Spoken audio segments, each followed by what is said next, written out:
Starbucks நிறுவனத்தின் delivery கவுண்டரில் வழங்கிய சூடான டீ கொட்டியதில் இடுப்பு பகுதியில் காயமடைந்தவருக்கு 435 கோடி ரூபாய் இழப்பீடு வழங்க நீதிமன்றம் உத்தரவிட்டுள்ளது. அமெரிக்காவின் கலிபோர்னியா நகரில் உள்ள ஸ்டார்பக்ஸ் என்ற உலகம் முழுவதும் பரவியுள்ள பிரபலமான காபி நிறுவனத்தில் மைக்கேல் கார்சியா என்ற டெலிவரி டிரைவர் டீ வாங்கினார். அந்த டீயை அவர் வாங்கிய போது அங்கிருந்த ஊழியர் கண்டெய்னர் மூடியை சரியாக மூடாமல் கொடுத்தார். இதை அறியாமல் வாங்கிய கார்சியாவின் இடுப்பு பகுதியில் சூடான டீ கொட்டியது. இதில் அவரின் இடுப்பு பகுதியில் கடுமையான தீக்காயம் ஏற்பட்டது. அதற்கு இழப்பீடு கேட்டு ஸ்டார்பக்ஸ் நிறுவனம் மீது அவர் வழக்கு தொடர்ந்தார்.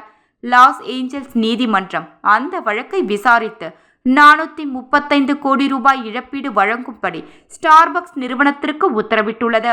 அதை கேட்டு அதிர்ச்சி அடைந்துள்ள ஸ்டார்பக்ஸ் நிறுவனம் சாதாரண காயத்திற்கு 435 கோடி ரூபாய் இழப்பீடா என கூறி நீதிமன்ற உத்தரவை எதிர்த்து மேல்முறையீடு செய்யப்போவதாக அறிவித்துள்ளது.